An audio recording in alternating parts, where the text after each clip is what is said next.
there's unknown.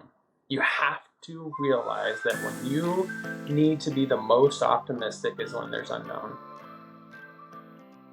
Welcome to Tearing Up My Heart, Emotional Leadership Lessons, the podcast where we explore the connection between emotions and leadership. In each episode, we will dive into a specific core emotion in an unrehearsed interview of selective high-level leaders. Join me, Jenna Heath, as we navigate the roller coaster of emotions that come with leadership and discover valuable insights that will empower you to become a more emotionally aware and impactful leader. From personal anecdotes to expert interviews, this podcast is your guide to mastering the delicate dance between the heart and the mind. Get ready to tear up old notions and pave the way for a new era of compassionate and effective leadership. Let the journey begin.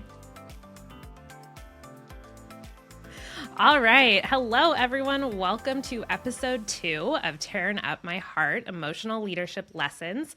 I am just so honored because so many of you gave such great feedback on episode 1. And I feel like today's conversation is going to bring just as much value, if not more. I'm joined by yet another one of my incredible friends who has accomplished so much in his life, his short life. He is young, so don't look at him and be like 90-year-old. Those of you that are watching on YouTube, which plug, you can also watch this on YouTube. But he is just an incredible human being, and I'm excited for Chris to be with us today. So Chris, thanks for being here. I'm excited, Jenna. Thank you so much. Very proud of you for getting this done. I'm a big fan already after the first episode. Thank you, friend. I appreciate that. Also, a pro tip, get friends that support you and all the weird things you do. It's a good way to live your life. Well, I'm really excited because, currently you serve as Regional Vice President for Universal Health Services, which is a huge healthcare organization. But prior to that, you served in the Army for over 10 years, 2 deployments, master's in social work. You have such a very vast, interesting background.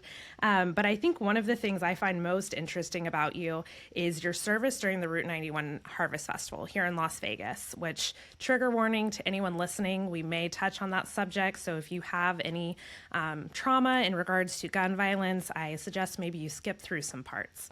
But I am just so proud of the role that you played during that time in our city and how you really invested into our community. I think it says a lot about who you are. And I feel like you've continued to do a lot of that great work in your leadership roles and just as a friend. So when I was talking to you about today's podcast, I gave you some different emotions that you could choose from, and you decided to focus on optimism. So we're defining optimism today as being optimistic isn't about being naive to challenges of life, but approaching them with a positive outlook. So optimism is a mental attitude characterized by a hopeful and positive outlook on life, events, and the future. It involves the belief that things will generally turn out for the best and often leads to resilience, perseverance, and a proactive approach to challenges. So keep that in mind as we dive into optimism today. Are you ready for your first question? Go for it. All right, let's start easy. So what does optimism mean to you personally, and how has it affected your life? Yeah, that's a great question. I think whenever you sent me those topics of kind of, one of the things I looked at was through the lens of from being a frontline operator all the way through being an executive leader. What are the things that we're most challenged with, right? And for me personally, it's the unknown, right? And it's having to function in a time of uncertainty, or having to move forward on a path that you may not know where it's going to end or where it's even going to take you. And in order to be optimistic, you have to be faced, in my opinion, with something that's unknown, right? That's kind of the core of being optimistic. If you know what's going to happen, it's a little bit easier to be calm. It's a little bit easier to be realistic, right? So if I told you to count from 1 to 10, you would know that after you say 3, you're going to say 4.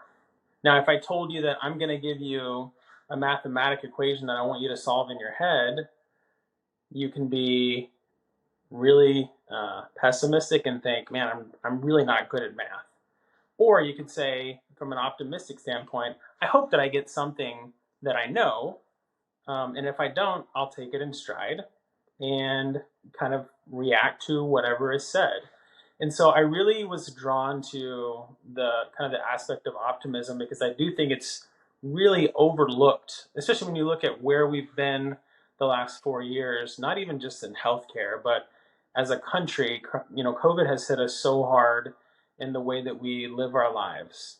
And when I talk to people about COVID, even family members, there's different lenses you see that through, right? I feel like from a healthcare perspective, it's changed how we do um, care delivery for the better, right? And to me, that's an optimistic outlook when we think about leading healthcare innovation or leading healthcare forward. We have things like telehealth that are never going to go away. I can remember one of the first big kind of projects that I worked on after becoming a master's level social worker was a tele behavioral health service line for pediatric patients. And back then, this was 2000, oh gosh, 2014, 2015. This was something that was unheard of, right? That you would have, that telehealth was just as effective as seeing somebody face to face. And a lot of the research is showing that. And so, again, I think optimistic outlooks are critical to being successful. That's one of the reasons why I picked it. But I also feel like it just impacts us all. It impacts us when we wake up in the mornings. It impacts us when we get to work. It impacts us when you get home. And it impacts you even in your leisure time. So that's one of the reasons why I picked it. But to me, optimism, like I said, is being able to face something that is unknown, not necessarily a challenge, but I think it speaks a lot to having to remain being mindful and self-aware and environmentally aware, so that you don't kind of jump to reactions that could lead to negative emotions or impulsive interactions with your emotions or others. I love that you just bring that up because I think that obviously this entire podcast is about the emotional side of leadership.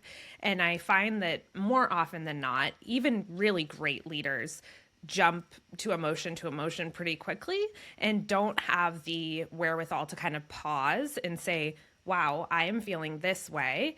Maybe I need to take a second and then try to reevaluate what I should do next. And I feel like that goes in alignment with what you just shared about, looking at something from that optimistic lens, even when it's a tragedy or a challenge or just not a great situation in general. So, knowing you for the last decade or so, I can definitely say, just as a human being, you are a fairly optimistic person, even when faced with adversity. How do you develop that? Or how would you encourage folks to develop that maybe they're a little bit more like me and they just tend towards realism? No, yeah, and I think that's a good, and I think the other piece there is there's always, I think, historically been this connotation around optimism being a good reaction and realism being a negative reaction. I think there's value in both. And I think that's where the balance is at. I think a lot of times, to your question about how do you develop that, if we just focus on one of those, I think we lead ourselves into something that's frankly misleading, right? That we're not always going to be. It's not always rainbow and butterflies, right? That's what people say. And so there's certain parts of optimism that is grounded in realism. And so being able to see, let's say in a crisis, what a lot of research is showing is that employees or family members or people that view you as a leader, um, they want someone who's going to remain calm, and they want someone that's going to provide a positive vision that's grounded in realistic expectations. And part of that is there is the unknown. And so I go back to the very first position that I had as an executive leader in a hospital. I became a CEO, right? I was 29, 30. And at that age, there was a lot of things I didn't know. And one of the things that I held on to was someone gave me a compliment once that I seem calm all the time, right? And I really wanted to build on that because I found that people reacted well to that. and they saw me more as a leader, not necessarily being numb to emotions, but more so being self-aware, managing that self-awareness, managing the environmental situation that has come up, no matter how big or small. And so, but being a CEO at a very young age in Las Vegas, I looked to a lot of literature. Like, what are some things that I can take right now with me, put in my back pocket to help me get through? And one of the things that I saw was it was an article, and I can't find it to this day. I think it was a small publication, but there was a gentleman that was interviewed who had just become a CEO at the age of 30. And the article was about, like, how do you lead when you're young, like CEO at 30. And he said, number one thing, remain calm, right?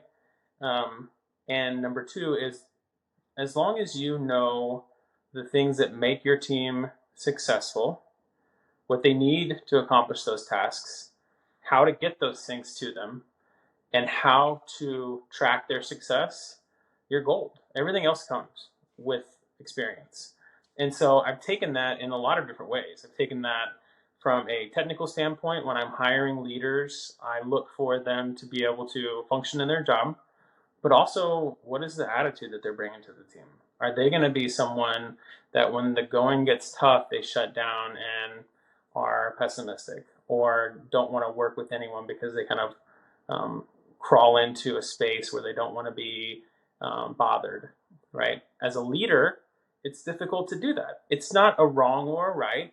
Some people have that reaction, and that's perfectly fine for the situation that they're in. But when people are looking to you to lead and looking to you for vision, those reactions are difficult to have. So, as a young leader, one of the things that I kind of did to, I think, to feed that optimism and that calmness was focus a lot on in the moment things like breathing, or being mindful of what thoughts are coming into my head. I feel like there's a lot of similarities between optimism and what we're supposed to do internally to be optimistic, and mindfulness, right? This kind of dialectical behavioral where we're seeing things as they come up, processing them before we react. And so you can do that with little things.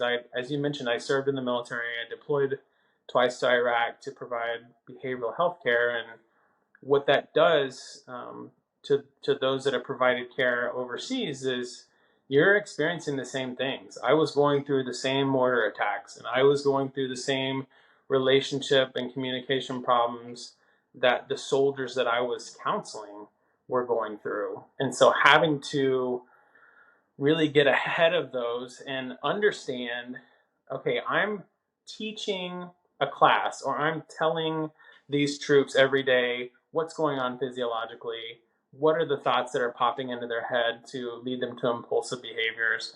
And I realized some of those things I wasn't practicing myself. And so being able to kind of slow down, again, remain calm. And I don't say that lightly. It takes a lot to remain calm in situations where it's hard to be optimistic. But then look for that silver lining, right? And understand where that comes from. So I think that piece I brought with me into the professional world, because again, you're in a situation as a leader where you're going through the same thing. COVID's a great example. We were all going through not being able to go out, or having to wear a mask in the grocery store, or in the most extreme circumstances, losing loved ones to a disease that we didn't really know much about. But you had to go to work and put on that optimistic outlook, and move forward. I think what we learned through that, and one of the things that has, again, to answer your question, helped me grow that was it's easy to go too optimistic. As an operator, as a frontline worker, I feel like I could see a leader that was falsely being optimistic. It's not it everything's not okay.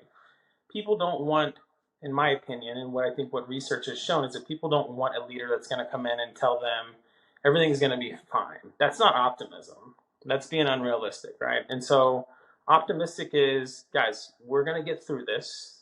Okay, it's going to be challenging. There's going to be some unknowns, but here's the path that we're going to take. And if we have to veer from it, then we will redirect, readdress, and move forward in a different path. But we're all in this together. Like, those are the things that are optimistic when it comes to leadership. Those are the things that are going to lead you to be a successful leader and keep people safe and make people feel safe in times of crisis and unknown. So I think just kind of focusing on situations like that, and building those up.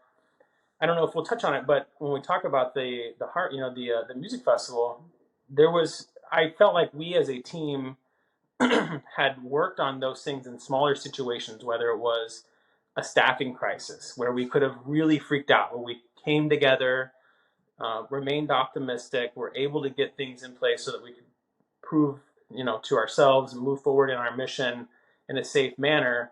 And then when we did have this huge critical event, we were able to put all those things in play and see it through. So I hope that answers kind of what you were looking for in that question, because to me, in my mind, it's a very complex question in the sense that we're always working on it. Even now, I feel like there's days where, as you mentioned, I have two young daughters, 12 and 14.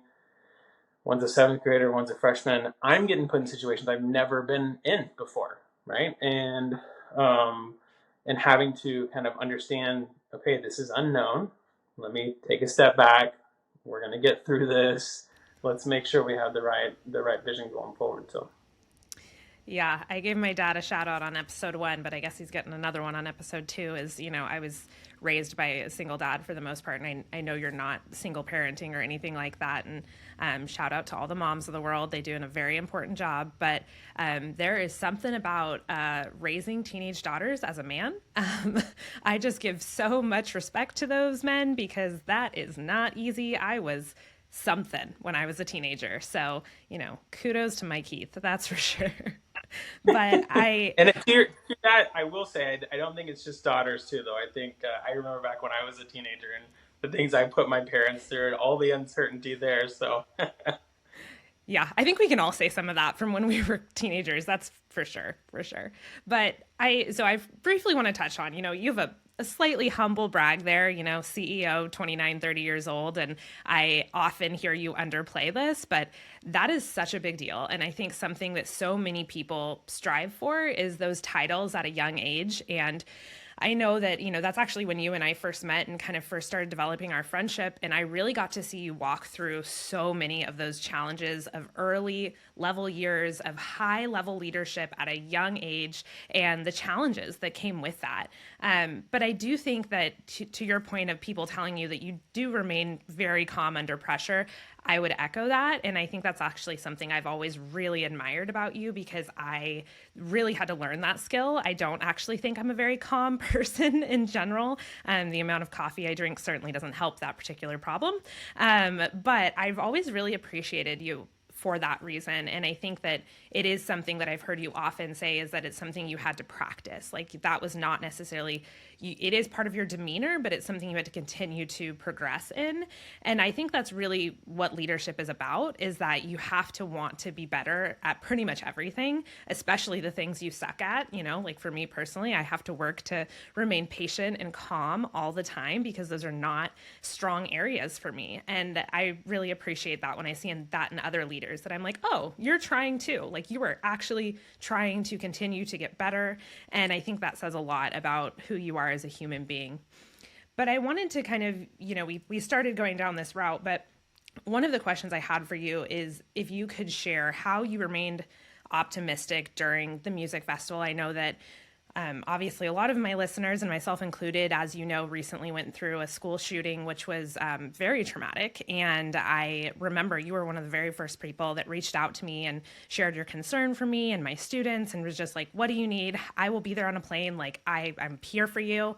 And I so appreciate that. And I think part of that goes back to the experience you probably had here during the music festival. Can you share a little bit about that and how you remained optimistic through arguably one of probably the most challenging times in your career? Yeah, and I think it's and my heart is still with you guys there. I know that was very traumatic. I think the days and weeks following what happened there, the was as the facts came out more, I could just tell that it was going to sit in a different place with people that had been there through the music festival too, because all those emotions kind of come back of safety and security and feeling vulnerability. And so, yeah, I still think about you guys there. I know it wasn't as of a mass, spread event, but it's still extremely critical to remain trauma informed with some of those team members that you work with. So I definitely can appreciate what you bring to that team and what they've gone through. But I feel like it's almost like it was a very surreal moment. One of the saddest days in the history of the United States. It was the largest mass shooting,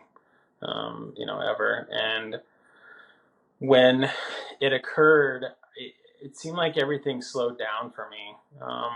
I'm very thankful and just grateful that I wasn't actually at the music festival. And but for to kind of recap what had happened is I got the call. At the time, I was the CEO of a psychiatric hospital there in Las Vegas, and one of my good friends who ran the employee assistance program for one of the big casino chains had called me and said, "Hey, there's been a shooting on the Strip at the music festival. They're saying X number of people have passed away, but we know it's way more from what's happening on the ground." And so, if you remember, and again, just like you said, just disclosure for those that may have trauma around this, but initially it was very single digit numbers, and then by the end of the night, it's well over 50. And so we kind of sprung into action. He said, we're going to be expected to be down there in the morning as soon as the sun comes up, ready to provide therapy, to provide counseling, to provide resources to, you think these are tourists, there's thousands in every casino. And they were there. This was a very peak time for business, for visitation from other states to come in and go to these festivals. And it was a weekend when Imagine Dragons had played the first time ever at the big venue there in Vegas. So a lot of people had come back to Las Vegas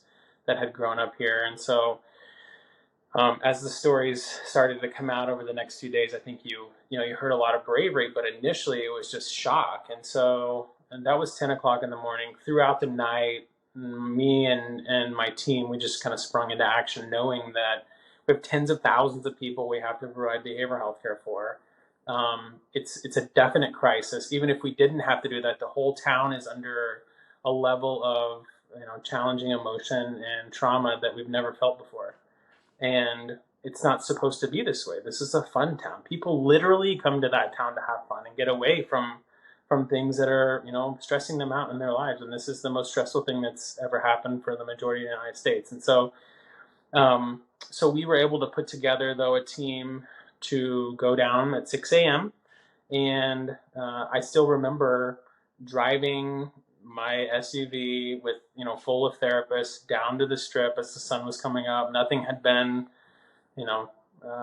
everything was taped off, and everything was just how it was, 8-9 hours before. And we set up down there and in about 15 different casinos and provided therapy for the tourists and therapy for the staff. I mean, there were the stories coming out of housekeepers that had been trapped in closets and their radios died. And, there's thousands of rooms in those casinos, and it took hours to find them. They didn't know what was happening outside the door. And so those are the people that we saw, again, as we were also going through this trauma that was impacting our city and our country. We were having to be there for these members of the community. So I remember doing and I'll get back to the value of this, but I remember driving, we did about 16-hour days for about 30 days back and forth. And I can remember that first week driving back and forth and just pulling over on the side of the road, going in the mornings and going home in the afternoons or evenings. And I just had to unload like on a video log, because I didn't want to bring it home back. My daughters were much younger, obviously, then. And I didn't want to take anything home to them. I wanted to be, transparent with myself that I knew this was affecting me. As a leader, you have to go in there and not necessarily put on a brave face, but you have to be that kind of beacon for positive energy and focused vision moving forward, that we're going to get through this. We're going to make sure that everybody's taken care of. And so I remember that was something that I still take with me now. That, and it's, you can say journaling, but now we're, I feel like even more progressive, technology. You don't have to journal anymore. You can do a video log. So I literally just pulled up and just made, 5-10 minute videos on the side of the road on the way home just to express. And I always made it a point to say something positive. So I remember there was one day that I had seen some pretty horrific things, and at the end of the day, we ended up going down into the cafeteria at the bottom of Mandalay Bay. There's like an employee cafeteria underneath the casino, and just seeing the resilience on people and kind of being there for them as they were eating dinner and listening to them say, like, I I have to come to work. I cannot let this person, this monster, win. Right? If I don't come to work and if I don't give everything that I have for this, for these people that can't just hop on a flight and go home if their flight is not today, then I'm letting this guy win. And I remember feeling so grateful for having experienced that. But I shared that for the next couple of days. Like, hey, this is the type of outlook that I think is so positive. We have to grieve. We have to make sure that we understand the impact. But we also have to know that we're carrying on, a, kind of this torch of we're going to be resilient. And it wasn't unrealistic. And I feel like I took a lot away from that. I think when you get put in those situations, for me personally, it was not necessarily an awakening event, but it was more where I felt like I had been so fortunate to have been around strong people in my team, and I knew their strengths and they knew mine.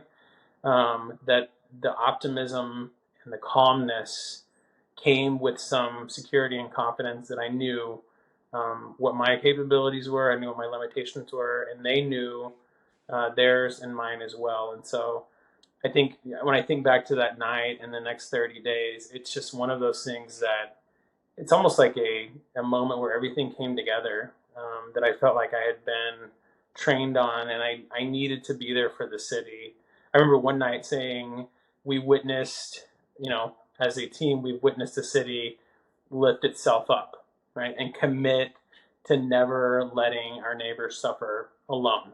And I think that stuck with me. And I remember saying that to myself and just thinking the power behind that. And as the donations poured in after that. I mean, it was, I don't know, $10-15 million in like 10 days. And now they have the Resiliency Center, and the resilience that came out of that has taught us so much about human behavior, and has taught us so much about what we're capable of as a society. So it was, like I said, a horrific event, and I'm glad I was able to have the skills to provide leadership during that time. But it's something I hope I never have to do again. Yeah, yeah. Thank you for sharing so vulnerably. I feel like that time period is still so difficult for so many of us that were based in Las Vegas to even talk about. And our city has certainly rallied massively around, community after that. And I am grateful for that, because I think before Vegas was just Vegas. And I think now people know that it's Vegas strong and that we have a real community here and people live here. This is our home, right? But I think that something you brought up that's really often overlooked in leadership is that when there is difficulty, I mean, even obviously we're talking about excessive tragedy right now, but even if it's not as difficult, it's a policy change in an organization. It's a frustrating day. It's raining outside. Oftentimes leaders tend to sugarcoat things, and they're like, oh, well, it's going to be a great day. Like, we're going to do this. It's going to be wonderful. Like, yay, go team. And that is often really alienating to team members, because they look at that and they're like, are you what is happening? Like, this is not the same situation I'm seeing. Like, what are you talking about? And I love your reframe of that, how you can still be optimistic in those situations without basically lying. You didn't use that word, but I'm going to, is that I think oftentimes people fall into this, that they need to sugarcoat or lie or make it seem so much better than it is, when in reality, I think leadership is often saying, this is a really, really difficult situation. And we're all in that together. And we're going to hold space for that difficulty. We're going to be here for one another. But we do have to progress. We have to move forward. We have to do our jobs in whatever capacity that looks like. So, can you share just a little bit about basically how do you foster that optimism from a day-to-day perspective? I love that earlier you mentioned kind of mindfulness and breathing, and I think those are really useful tools for someone like myself that has done a lot of personal growth and development, and I know what those tools look like. But maybe for other people who are still newer in their leadership journey, whether they're leading teams of people yet or maybe they're just leading themselves, and they're like, great, Chris, optimism sounds fun, but like, how do you actually do that? Yeah, and that's a great question. I think takeaways. If you don't take away anything else from this, I think remember it's important to be calm, and obviously I'll elaborate, but I think being calm is extremely important, and then you have to find a balance in your reaction. And I'm going to speak from the point of being a leader, but as a leader at any level, your actions are magnified. And the higher up on the, corporate chain or leadership organizational chart you go, I don't like the word higher. The more progressive you are in a leadership role, the the more magnified those interactions are. And so if you think in terms of the time that you've interact with, let's think from an academic standpoint, you interacted with a department head or a faculty lead. Those interactions are fewer than your peers, but they hold a lot more weight. And then you think about the dean of your school and how fewer those interactions are and how much more weight they hold. And then you think about the president of the university, and you may interact personally with them once a year and how much weight that interaction holds.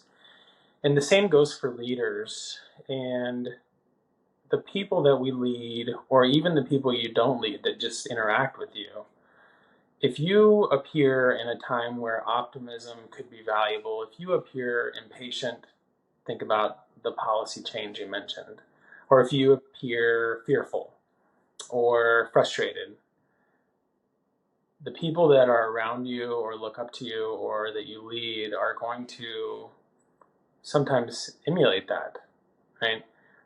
And they're going to feel less safe because they're looking to you for safety in those unknowing times, okay? And so to me, when I talk about finding that balance, so there has to be not this extreme negative of impatient, frustration, or fearful. Now, you could feel those things internally, but I think it's expressing them that's a different story. I think that's where self-awareness comes in, right? So I can tell you when COVID hit, I didn't live in Seattle. We know that COVID originated in the United States outside of Seattle. I was one of the people that for some reason ran to Seattle right after it happened. But I remember moving to Seattle in July of 2020, which was, obviously a couple months after the COVID outbreak had happened, and leading a hospital up here. And I remember going to work fearful internally of taking something home to my kids, of contracting COVID myself. But that fearfulness wasn't something that I overly displayed as a leader. I realized that I was, from an emotional awareness standpoint, fearful.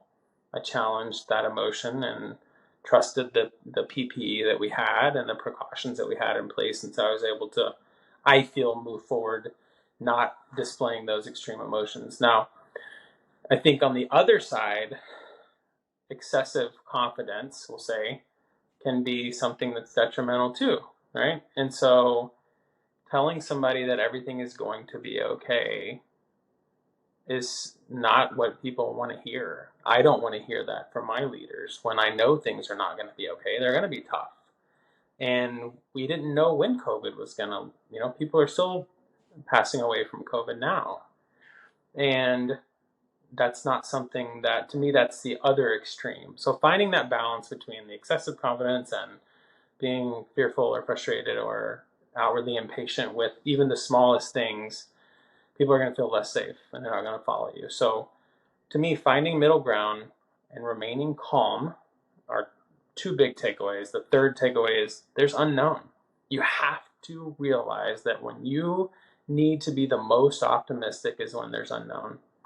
Whether that's the path ahead, like I said before, whether that's something that has just happened and you don't know what the next thing that's going to fall is, that's when optimism is most important. That's when you have to be middle of the road as a leader. I love that particular answer. I mean, I literally was taking notes as you were talking, and I was like, this was really good, and that was really good, and this is really good. But I think that when unknown is really hard for a lot of people, right? I think this is why many periods of our history in the United States is difficult for folks, but I think COVID being one of them is because there was so much unknown. We didn't know anything. And I think that change is so hard for so many people because we have been raised in a structure that loves stability. You know, we love knowing what comes next. We love, understanding that this is phase A, this is phase B. They go right after each other. It's simplistic, right? Like that's desired by a lot of people. But you're completely correct in saying that like that's not how it works, period.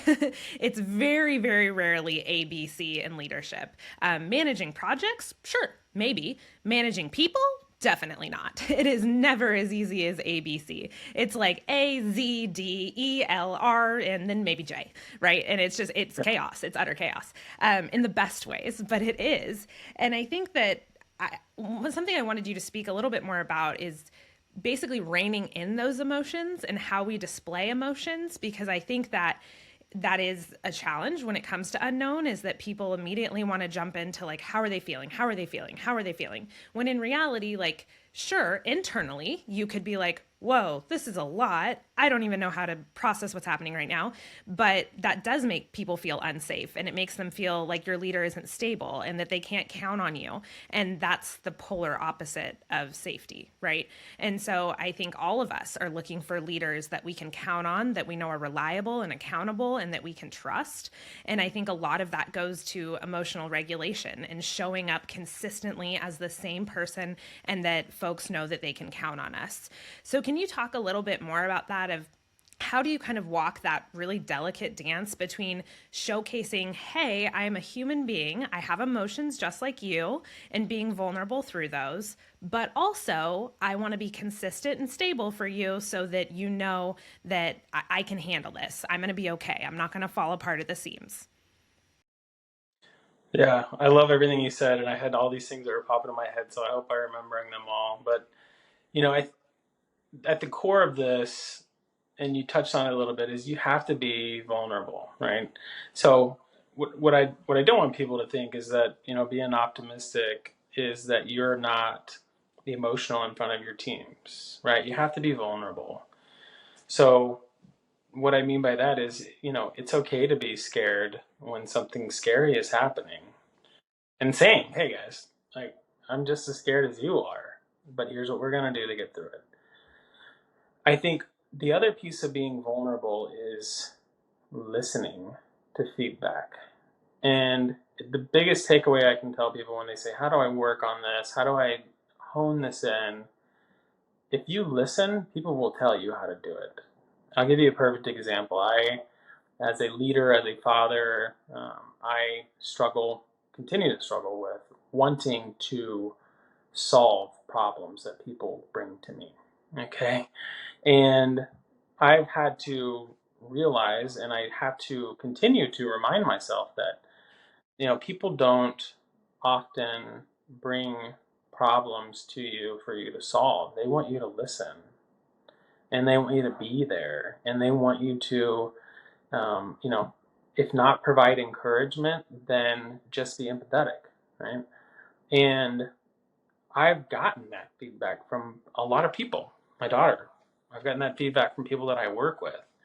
And I think without that vulnerability, I would have never taken that and applied that to practice. I think that's one. So I think listening, people will tell you how to fix it or how to improve on being optimistic and calm and mindful. I think the other piece there is reframing. and you have to intentionally reframe. And it sounds like something that is either going to work for you or not. I'm telling you, it works for everyone. And it's one of those things, we used to say it kind of in the Army when you start new routines, right? You fake it till you make it. You have to remind yourself to reframe. Whether it's put a sticky note on your mirror in the mornings because you have trouble reminding yourself to reframe difficult conversations or difficult interactions or difficult situations, or reading about what it means to reframe situations. You take COVID, for example. Well, maybe we've talked about COVID. Let's say, um, you've been challenged with an incident at work where you're short on resources. You need 10 widgets to do something, and now your boss has only given you 8. And so, obviously, if it has to do with safety, that's a different story. But if it has to do with the amount of work you're going to have to put in versus how easy it was before, reframing that so intentionally, so that you don't see that as a roadblock, right? That you see that as a problem that you are going to solve and you're going to learn from it. And when you then go back and apply that to something like COVID, we could have, if there weren't people who reframed these roadblocks of how am I going to get my therapy appointment done?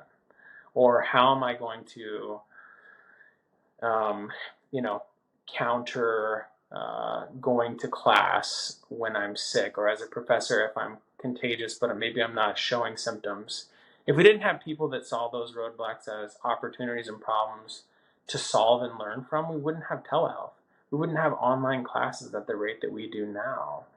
And so I think a lot about how people have became really strong leaders through crisis, and it's been because of that outlook, that ability to reframe, and they're able to have that calmness and optimism that has allowed them to reframe.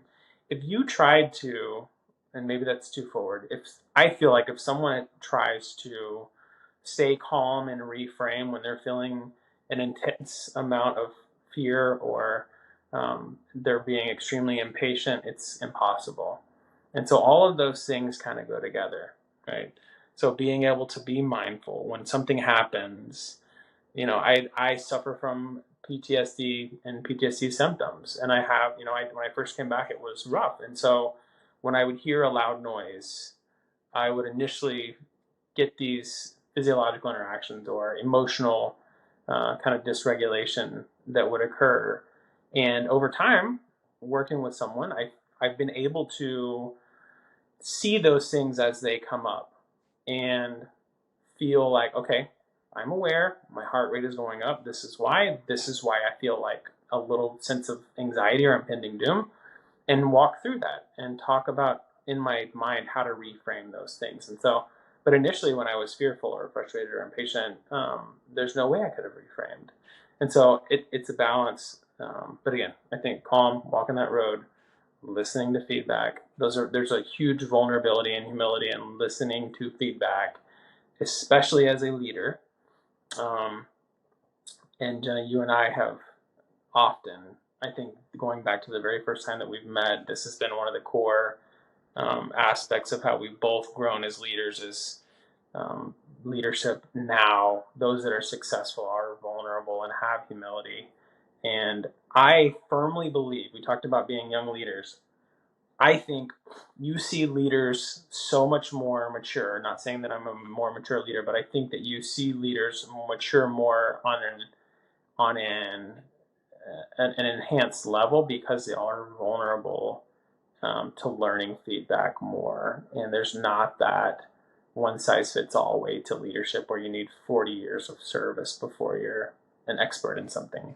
If you take the feedback that I give you now as you're trying to climb the ladder as fast as you can, versus, you can't tell me what I'm doing wrong because I know I'm right, you're gonna outpace your peers, you know. Yeah, I do agree. I think that's something that's always set us apart is that I think both of our goals as leaders and teachers in our own spaces has always been that, like, I'm going to invest into you so that you can be better than me. Like, my goal is that, like, when I'm investing time and energy and effort and resources into someone, I'm like, you better be awesome when I am done investing into you, as in so much better than me. And that's how I know I'm doing a good job as a leader. That's how I know that the people I'm leading are actually going to go out and change the world. Because I think that should be every leader's goal, is that if our goal is just to hold people hostage and to hold them down, I mean, that's not a leader. That's a dictator, actually. That's the polar opposite. I appreciate you. I appreciate you being with us. I appreciate your feedback and your honesty and your vulnerability. I think especially as a male leader, which I am not, I feel like there's a lot of pressure on you all to be perfect. And I really appreciate that you always show up in spaces as the vulnerable human being you are. So thank you for being with us, Chris. Thank you for joining us today on Tearing Up My Heart Emotional Leadership Lessons podcast. I hope you learned so much and are ready to tear up old notions and get started on your leadership journey. Make sure to follow us at J. Heath Moreno, and I hope you'll join us next time.